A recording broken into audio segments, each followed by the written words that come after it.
Price the Lord. ஹல்லேலூயா. இன்று நம் ஆண்டவராகிய இயேசு கிறிஸ்து உங்களுக்கு தருகின்ற இறைவார்த்தை சங்கீதத்தின் புஸ்தகம் 91 அதிகாரம் 14வது வசனம். என் நாமத்தை அவன் அறிந்திருக்கிறபடியால் அவனை உயர்ந்த அடைக்கலத்திலே வைப்பேன். Amen. Hallelujah. Praise the Lord. இந்த காணொலியை பார்த்து கொண்டிருக்கிற நீங்கள் உயர்ந்த அடைக்கலத்தில் வைக்கப்பட வேண்டுமென்றால் நீங்கள் என்ன செய்ய வேண்டுமென்றால், சகோதர சகோதரிகளே, இயேசு என்ற நாமத்தை அறிந்து அவருடைய பிள்ளையாக மாறி அவரை உங்கள் குலதெய்வமாக கொண்டு நீங்கள் வணங்கும் பொழுது இயேசு கிறிஸ்து உங்களை உயர்ந்த அடைக்கலத்தில் வைப்பார். சகோதர சகோதரிகளே, ஏனென்று பார்த்தால் இங்கே நாம் வேதத்தின் வழியாக தியானிக்கும் பொழுது ஆதியாகமம் 41 அதிகாரத்திலே யோசேப்பை குறித்து நாம் தியானிக்கும் பொழுது இந்த யோசேப்பு ஒரு அடிமையாக இருக்கின்றான்.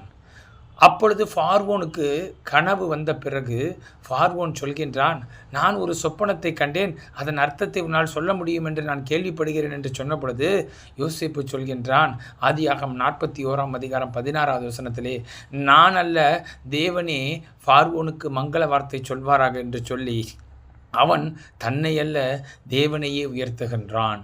நீங்கள் இங்கே பார்க்கும் பொழுது அவன் தேவனை அறிந்தபடியினாலே ஆண்டவராகிய இயேசு கிறிஸ்து அவனை உயர்ந்த அடைக்கலத்திலே வைக்கின்றார்.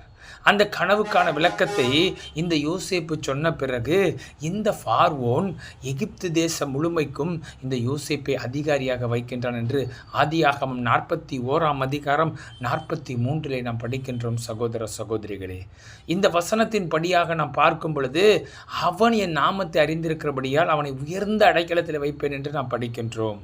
அப்படி என்றால் இயேசு என்ற நாமத்தை நாம் அறிந்திருக்க வேண்டும். சகோதர சகோதரிகளே, இப்பொழுது நாம் பார்க்கும் பொழுது நாம் யாருடைய நாமத்தினால் ஜெபம் செய்து கொண்டிருக்கிறோம், யாரை வணங்கி கொண்டிருக்கிறோம் என்பதை நாம் சற்று சிந்தித்து பார்க்க வேண்டும்.